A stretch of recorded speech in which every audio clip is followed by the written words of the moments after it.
John, how's it going? Eric, it is going well. How are you tonight? Good. I use a lot of F words normally. I'm fantastic, fabulous, Fabulous. functional.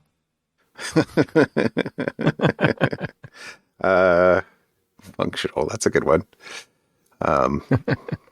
Forgetful. Sorry, no. I'm thinking about myself, not about you. Other F words that describe. Yeah. No, that's good. That's good. It was this is a lovely time of year.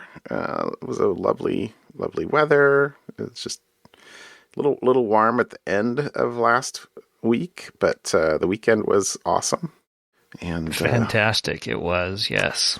Yeah, I think, oh yeah, one of the things I did, when was it? It must have, yeah, because the weather last Thursday and Friday was really hot.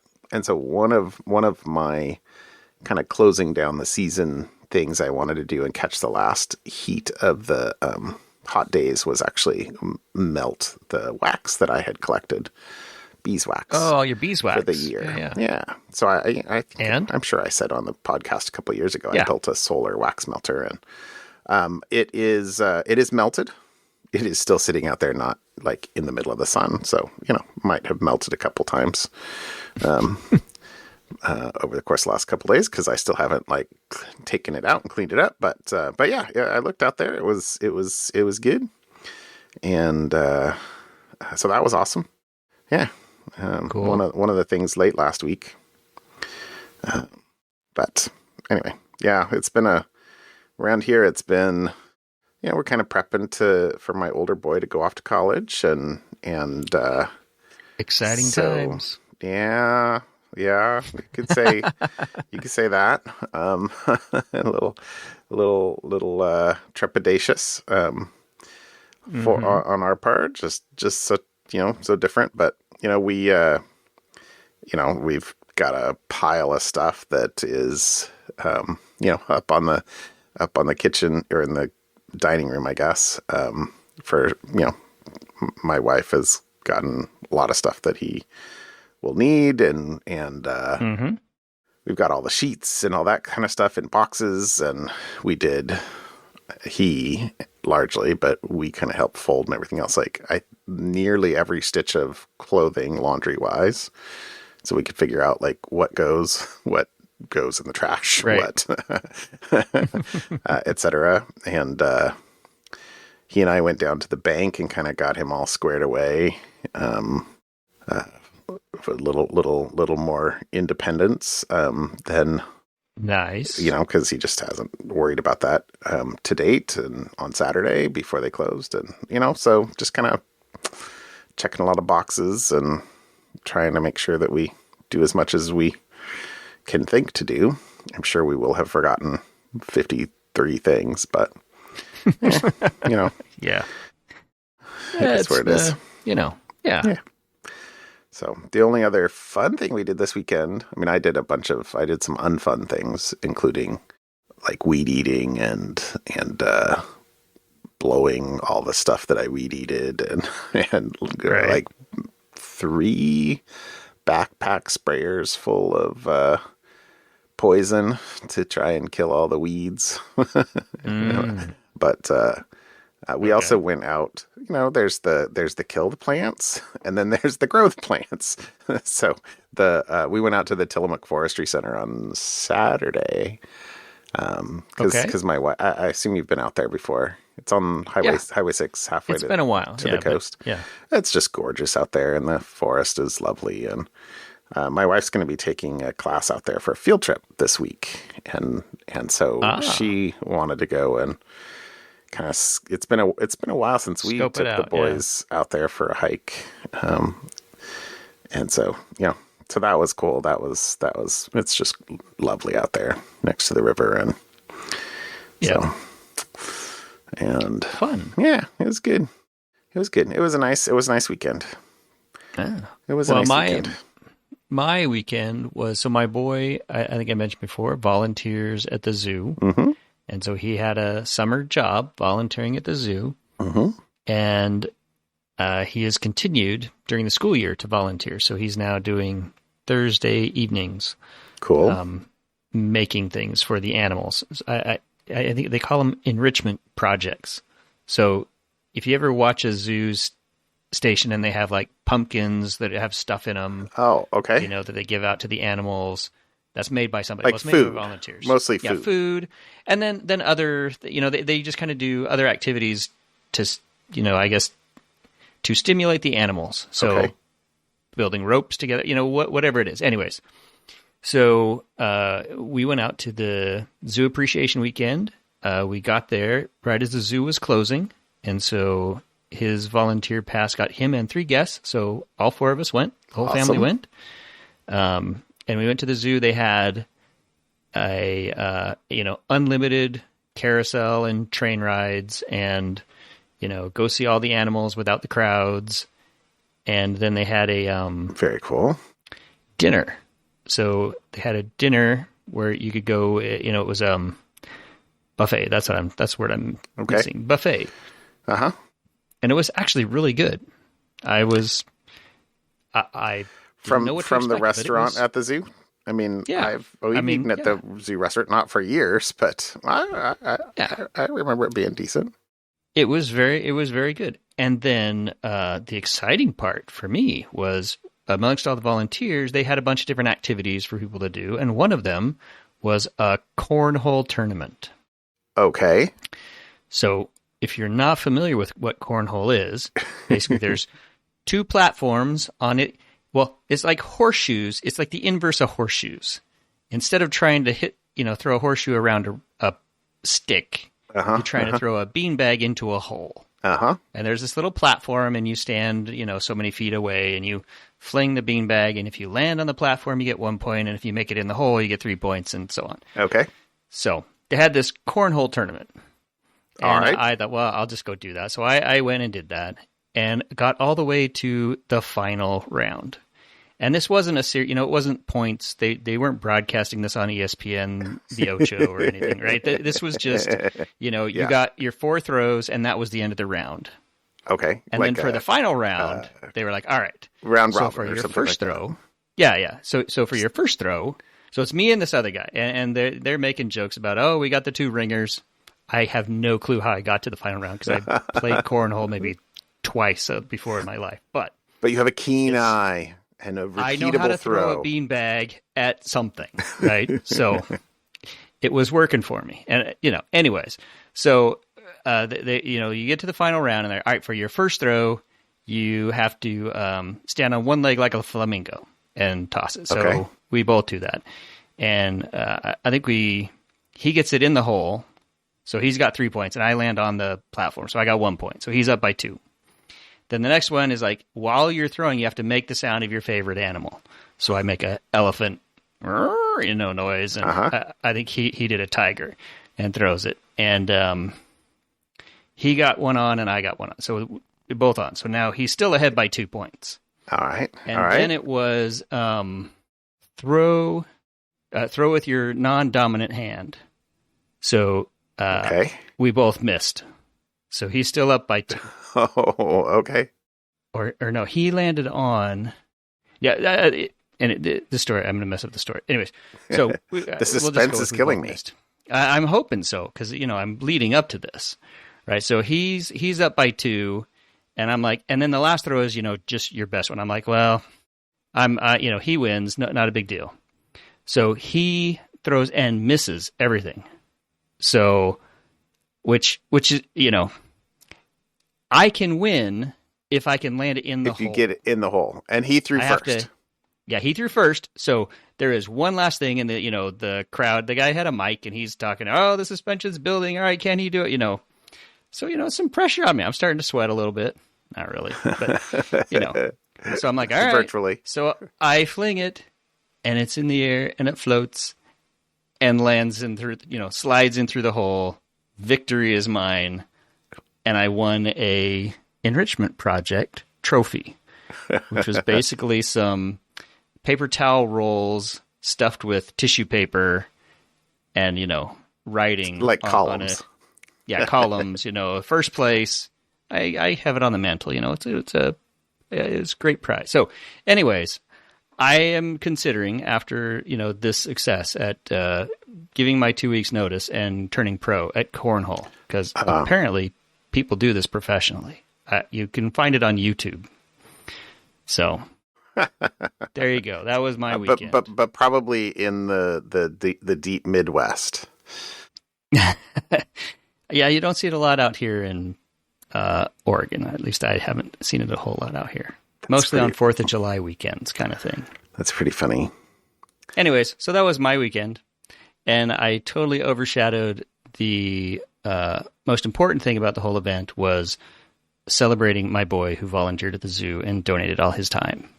So, good for him. That's all. That's all good. That's good stuff. That's good stuff. All right. Awesome.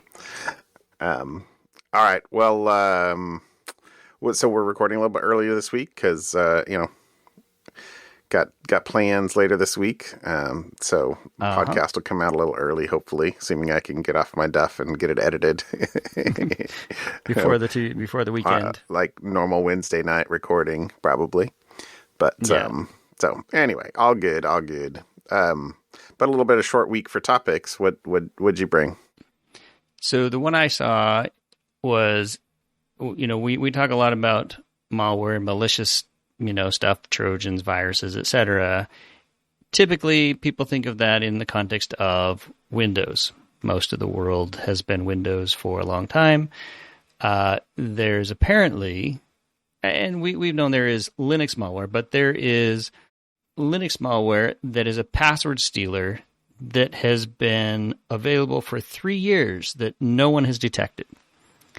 Wow. Apparently there's this website called freedownloadmanager.org that offers a free download manager, and I assume it does something helpful in the terms of downloads, being able to download stuff.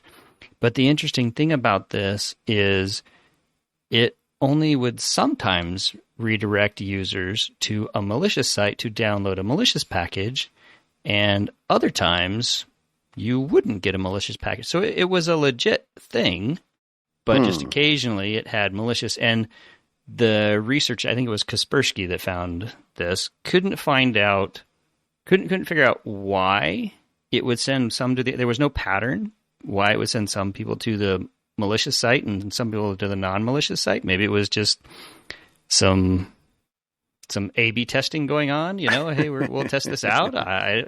For other future things. Rand mod 37. Something. And so the researchers were like, well, while the campaign is currently inactive, this case demonstrates that it can be quite difficult to detect ongoing cyber attacks on Linux machines to the naked eye. So, and apparently this malware campaign has been around since 2013, but it's only in the last 2019 that it started appearing in Free Download Manager, and including the point where users had looked at it and received it and were using it and found some problems with it, but couldn't quite tell what the problem was. It just wouldn't function quite right. But it's all over the place. It says Brazil, China, Saudi Arabia, Russia. So it's all over the place. So mostly this one is just a reminder. It's not just Windows that gets malware. Everything can get malware, Macs included. Don't think we're, leaving your Mac folks out. Yeah. And so, it depending on what it is, it can be hard to detect and find. But what it would do was, basically install a cron job with a script that would search for passwords, and then it would send them up to a malicious site. So that's what I saw this week. Interesting. Every OS is dangerous. Interesting. All right. Yeah. Well, okay. I hadn't seen that. I'll have to give that a little bit closer read in when we're done with this. Well, my topic or topics tonight. One of the newsletters I've subscribed to for eons is Bruce Schneier's Cryptogram, and he, just it's once a month, so it's like the middle of the month. So September 15th, was this weekend. And, honestly, if I were a betting person, he probably has a script that he just posts stuff to his website, and then he has a cron job that like packages them up and dumps them like on the 15th of every month. If I was betting man, but maybe not. But anyway, I thought that for some reason this month, I guess, the topic had several things in there that I was like, ooh, that would be a good podcast topic. Ooh, that would be, wait, okay. So we get a little bit of a potpourri tonight, but they're all a little bit aged, kind of more from the end of August instead of just this past week, but still good. Okay, good stuff. They're all three like security adjacent. Okay. Because his specialty, of course, is cryptography, and that sort of aspect of security. But that doesn't mean that it's more about like things beating the system, kind of to speak. So the first one is actually the farthest away from security, which is nutrition labels and nutrition label law hacking in Mexico. And the fact that nutrition label law hacking. Yeah. Well, so evidently in 2019, there's a Mexican law that requires companies that make unhealthy foods to include warning labels on the front of any boxes they sell to educate consumers about things like excess sugar and fat. So this is the quote is, Kellogg's is waging war here over Tigre Toño and Sam El Tucan, who, frosted flakes. Fruit Loops and Frosted Flakes. Exactly. Because they clearly would prefer not to have to put a label on there that says excessive amounts of sugar. Full disclosure, I love me a bowl of Frosted Flakes. I do too, actually. But also, sorry. What I didn't say is that any food with a warning label that contains more than 37 grams of sugar in a 100-gram serving is also banned from including a mascot on its packaging. So there are two things in that sentence. The Joe Camel law. Yeah, exactly. Well, you're trying to track kids. But the other fact in there that it's like, wait. So I know that they're very sweet. But 37 grams of sugar in a 100-gram serving? I don't think I realized like a lot of sugar. I don't think I realized it was quite like that. But anyway. So what did Kellogg do? Well, they're advertising new versions of Fruit Loops and Frosted Flakes that claim to be low in added sugar. In fact, the nutrition facts say they have roughly 1 gram per serving because the company replaced sugar with the sweetener allulose. Okay. Now, but Fair. that had been expected by Mexican authorities because there is a provision in the policy that requires companies to also warn when they contain artificial sweeteners. But according to media reports, which is a link to, I presume, a industry publication, the food industry successfully lobbied the Mexican government not to classify allulose as a sweetener. Let me Google, is allulose a sweetener? I'm going to guess the answer is yes, except in Mexico. Yeah. So. That's funny. So. All right. So there's that says, so Kellogg's isn't the only company throwing everything they have at fighting Mexico's policy and finding loopholes to exploit. Evidently, Coca-Cola and Kraft Heinz have designed their products so packages don't have a true front or back, but two nearly identical labels, except for the fact that only one side has the warning. So as a result, supermarket clerks often place the products with the warning on the inside instead of the outside. Right, because they're in on the game. They want to sell 50-50 products. chance, or exactly. Mm. So it seems inevitable this is going to come to the U.S. Yeah, I mean, not that some things haven't already, but we don't have a super strong labeling law. So, and there's a comment in here that says food companies have already indicated they believe mandatory food labels would likely violate the U.S. Constitution. So the last quote in here I really appreciated was, quote, one legal expert emphasized that the food companies suing over a policy is generally the mark of a strong law. Yeah. If you can't get around it, you're probably going to sue as your last resort. So welcome to America. So that was story number one. All right. Story number two is that, here's a quote. On Friday and Saturday, August 25th and 26th, more than 20 of Poland's trains carrying both freight and passengers were brought to a halt across the country through what Polish media and the BBC described as a cyber attack.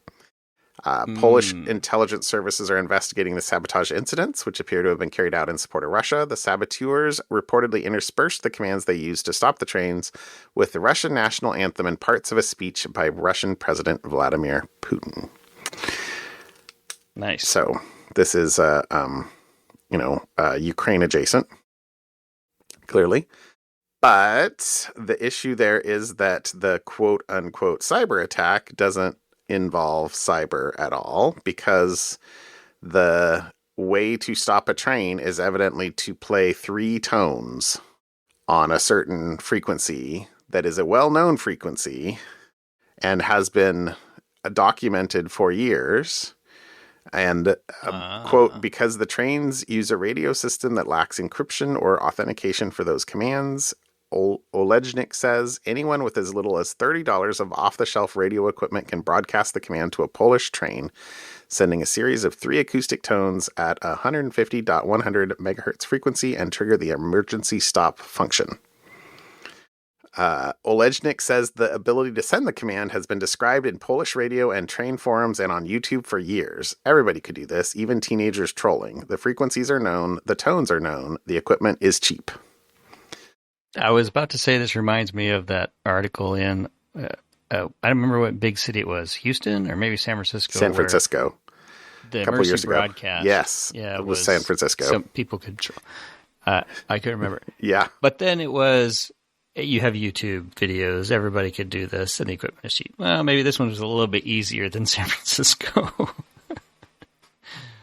If it's literally like three tones at a particular frequency. There was a comment in there that, depending on your ability to broadcast, you might have to be pretty close to the trains, but yeah. So that was story number 2. So okay, a little bit about stopping trains. Not really. Got it.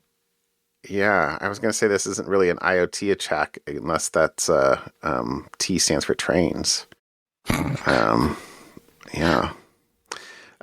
So, okay, the third one. So this is an AI and facial recognition one.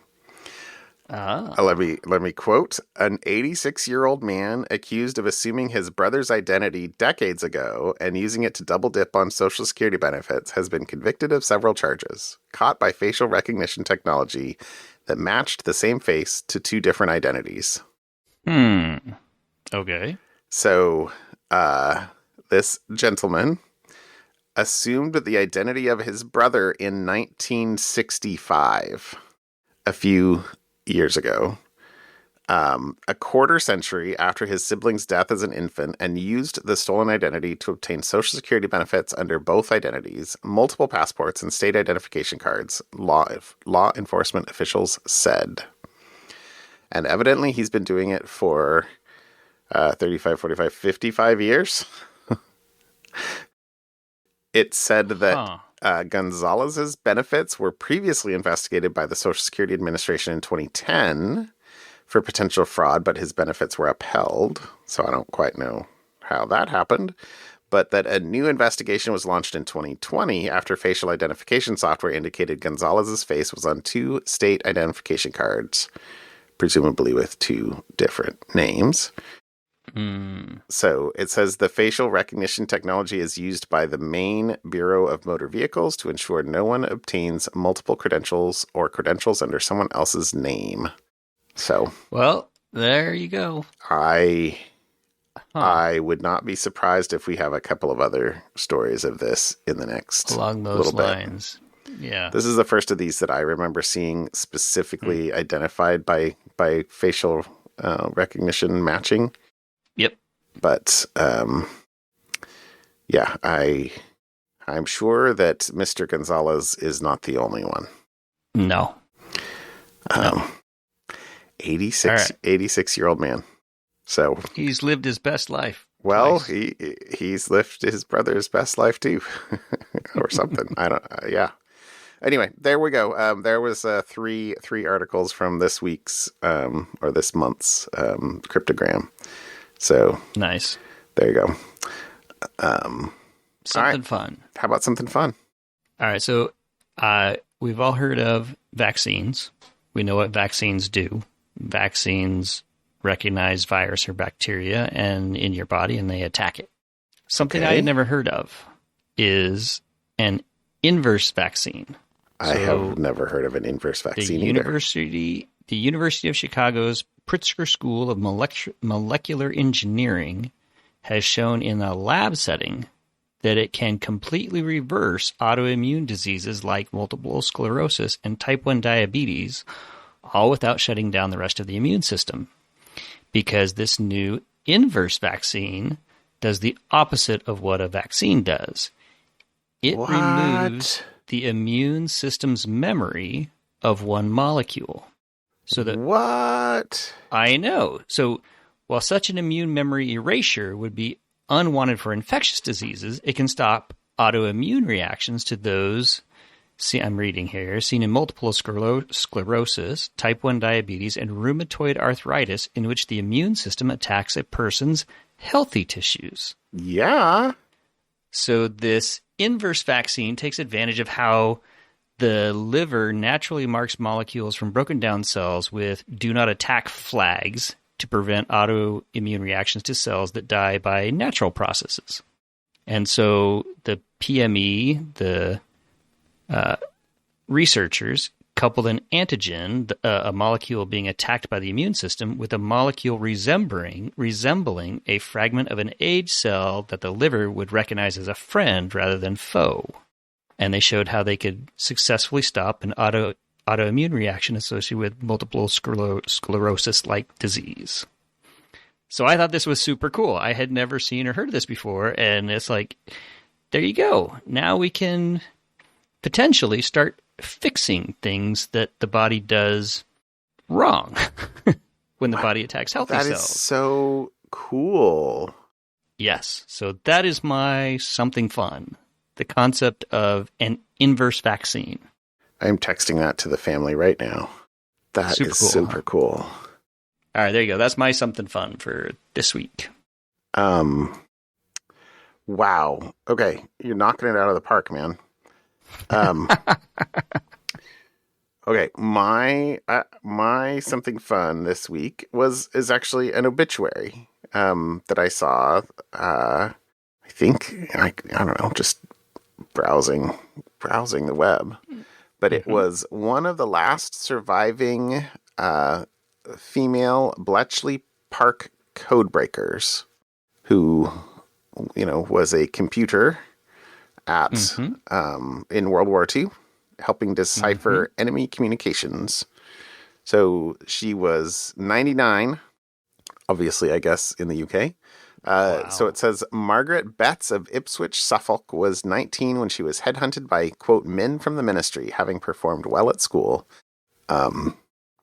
So he said she had agreed to help, explaining she had recently lost her brother because his ship had been sunk by a German U-boat. And evidently her brother had just been married a few weeks before. The whole family was in a terrible shock. So she agreed, and she did it. But she had been, obviously she signed non-disclosure and didn't say anything and didn't tell her family for more than 40 years. Wow. That they had no idea. And until there was, it says, quote, "It was only when documentaries started to appear on the TV and books started to be published that eventually she said, I was one of those." This was her son, Jonathan Betts, talking about this. And so he goes on and says, "We said, gosh, why didn't you tell us before?" And she was like, "Well, I signed the Official Secrets Act and we were told never to tell anyone. But it's obvious now people are all talking about it, so I feel it's okay to mention it." That sound I can say that in a British accent and I can totally hear that. So, just sort of the thing that I guess really struck me about this is like so many just presumably ordinary people just did a continuous job to try and get something done. Because I don't remember the numbers of people that were involved in the project, but I remember a couple years ago, some of our coworkers going to they had an offsite at Bletchley Park, and they totally rubbed my nose in it. Yeah. I was so jealous. It's totally I'm gonna get there at some point, but I haven't gotten there yet. Anyway, it said quote, "She was very proud of it, but she played it down. Of course, she's British, right?" But then when they said, "Was it like James Bond and spy stuff?" She was like, "No, it was very humdrum. We were operating machines night and day, and it was incredibly boring work most of the time." Yeah. Which I have no doubt. I'm sure. Yeah. There's a little bit more details in there about, what they had to watch for. And then when they saw something, they had to take it to anyway. But, quote, "She contributed a small part to a very important element in winning the war." And, anyway, Cool. I saw this and I was like, oh, that'll be my something fun. So thank you to Margaret Betts. There you go. Oh, that's cool. There you go. That's fun. All right, John. All right, my friend. I will talk to you in a bit, and have a good week. You too. Good luck to your new college student. Yep, that'll be this weekend. We'll drive down, drop him off. Nice. All right. Have a good night. See you later. Bye. Bye.